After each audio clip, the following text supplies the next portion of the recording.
Dolls versus action figures. Distinctions and overlaps.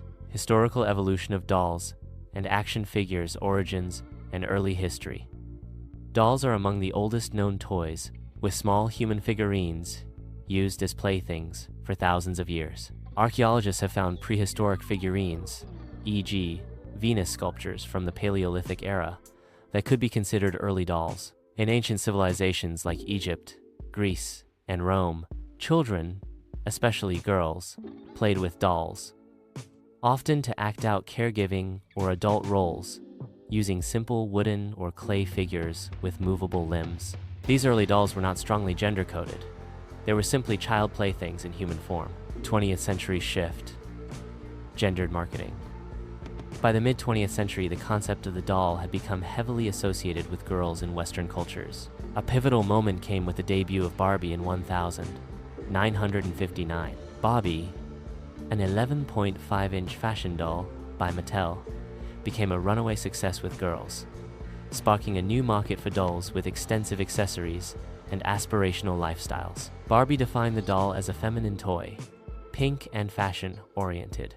At a time when few equivalents existed for boys, toy makers soon noticed that boys also enjoyed imaginative play with figurines, but social norms discouraged boys from playing with anything called a doll. This set the stage for a new category of toys, the birth of the action figure. In 1964, Hasbro introduced G.I. Joe, a 12-inch posable military figurine explicitly designed for boys. To avoid the stigma of the doll label, Hasbro coined the term action figure for G.I. Joe. This new term emphasized dynamic play and heroism, resonating with boys. G.I. Joe was marketed as America's movable fighting man, with 21 moving joints for realistic posing in combat scenarios. The strategy paid off. Within its first year, G.I. Joe sold millions of units and proved that boys would indeed play with a doll-like toy, so long as it wasn't called a doll. From then on, action figure became the generic label for posable character toys marketed to boys. Evolution through the decades. After G.I. Joe, other action figure lines proliferated. The late 1960s saw military and adventure figures. Hasbro even made a female G.I. nurse figure in 1967. In the 1970s, action figures got smaller, around 8 inches or less, and tied to pop culture. Mego's superhero figures, the girl from UNCLE, Spy Doll, etc. The watershed came in 1977-78 with Star Wars, Kenner's 3. 75-inch Star Wars action figures became a massive hit, establishing the now standard size and cementing action figures as collectibles for boys and eventually adult fans. Meanwhile, dolls for girls expanded beyond babies and Barbies to include licensed characters and fantasy dolls, like princess dolls. By the 1980s, the toy market was clearly split. Fashion and baby dolls dominated the girls' aisle, while action figures, often tied to movies, comics, or cartoons like He-Man, G.I. Joe, Transformers, filled the boys' aisle. Over time, the two categories evolved in parallel, sometimes even as counterparts. For example, in the 1980s, Mattel created She-Ra, Princess of Power Dolls, as a female counterpart to its He-Man action figures, echoing how Barbie, Ken, and G.I. Joe had been gendered pairings in the 1960s. Modern developments. In recent years, the lines have begun to blur slightly. There are now female character action figures, e.g., Marvel and Star Wars heroines, marketed to all genders, and fashion dolls like Barbie have taken on more empowering roles, careers. Toy companies have even launched gender-neutral doll lines. Mattel introduced a gender-inclusive doll line in 2019 to appeal to kids who don't want toys dictated by old gender norms. Still, the historical distinction persists in many ways, with dolls and action figures following the pattern set in the mid-20th century. Different versions of the original 1964 G.I. Joe, which Hasbro marketed as the first action figure for boys. Hasbro deliberately avoided calling G.I. Joe a doll, reflecting the 1960s idea that dolls were only for girls. The term action figure was born from this marketing strategy, and it quickly became an industry standard. Cultural perspectives and gender roles. Dolls are for girls, action figures are for boys. Culturally, dolls and action figures have been viewed through the lens of gender roles, especially in Western society. The very creation of the term action figure was rooted in the notion that boys shouldn't play with girls' toys. Throughout the late 20th century, toys became increasingly segregated into pink and blue worlds. In many toy stores and advertisements, there was a girls' aisle filled with dolls, doll houses, and all things pink and nurturing, and a boys' aisle filled with action figures, vehicles, weapons, and darker colors. This divide reinforced the idea that each gender has its own distinct set of toys and play styles. Reflections of gender roles. Different cultures absorbed these toy distinctions in their own ways, but the general pattern was widespread. In the US and Europe, during the 1960s, 1990s, a boy seen cradling a baby doll might get strange looks or even scolded, whereas him playing with a GI Joe or superhero figure was normal. Conversely, girls were expected to adore dolls like Barbie or baby dolls, but a girl collecting GI Joes or Transformers was less common, though often more accepted than the reverse case. These attitudes mirror broader gender norms. Girls are socially encouraged to practice caregiving and beauty through dolls, while boys are encouraged to practice adventure, aggression, and heroics through action figures. One analysis noted that toys marketed to boys stress, action, and excitement, whereas toys for girls emphasize beauty, home, and nurturing. In essence, the cultural narrative became princesses versus superheroes, paralleling the doll versus action figure split. Global and historical variations. It's worth noting that strict gendering of toys is a relatively modern phenomenon. Around the early 1900s, toys were rarely explicitly marketed by gender.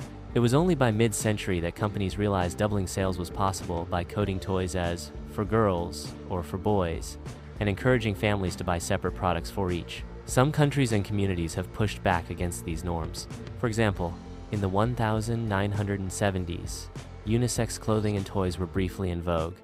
For a couple of years in the 70s, less than 2% of toys in a major catalog were categorized by gender. Advertising at that time even showed images like boys playing with kitchen sets or girls building with blocks, attempting to challenge stereotypes. However, the late 20th century saw a return of gendered marketing, and today many societies still present dolls and action figures in gender-segregated ways for children.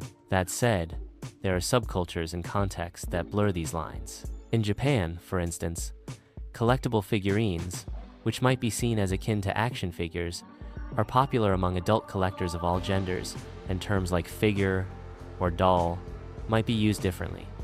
E.g., high-end ball-jointed dolls collected by adults are not confined to one gender. In many cultures, a boy playing with a doll might be reframed.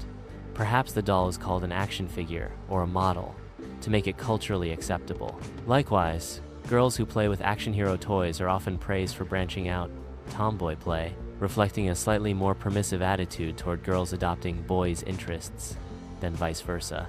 Overall, cultural perspectives on dolls versus action figures have been tightly intertwined with ideas of masculinity and femininity, teaching children from a young age what roles and traits are appropriate for their gender. Psychological and sociological perspectives. Children's play and development. Psychologists and educators have long studied how different types of toys influence children's behavior and skill development. Dolls typically encourage forms of play that involve imagination, role-playing, social or domestic scenarios, and nurturing behavior. For example, a child with a doll might invent family scenes, practice caregiving, or have the doll interact in social dialogue. Action figures, in contrast, often lend themselves to play that is action-packed and competitive, such as battling imaginary villains, saving the day, or going on adventures. Research bears out these differences. One study classifying toys found that toys most associated with boys, action figures, toy weapons, etc., were rated as aggressive, competitive, exciting, and even somewhat dangerous, whereas toys associated with girls, dolls, etc., were rated as fostering, nurturing, gentle, or appearance-focused play. Children intuitively pick up on these cues. They often use dolls to enact caregiving or relationship scenarios, and use action figures to enact conflict or heroism. Impact on skills and identity. These play patterns can reinforce different skill sets. Doll play can cultivate social and emotional skills. Notably, recent neuroscience research suggests playing with dolls can prompt children to practice empathy and social reasoning. In one study, children playing with dolls were found to use more language about others' thoughts and feelings, even when playing alone, than children playing with tablet games, indicating that doll play stimulates imagination about social relationships. Brain scans in this research showed activation in regions associated with social processing, the posterior STS, when children gave their dolls personalities and emotions. As one researcher explained, when children create imaginary worlds and role play with dolls, they communicate about others' thoughts, emotions, and feelings, building social skills like empathy. Importantly, these benefits were seen for boys and girls alike. The study found the effects of doll play on empathy to be gender agnostic, meaning boys can gain the same social developmental benefits, though they are less often encouraged to play with dolls. Action figure play, on the other hand, may help with other skills.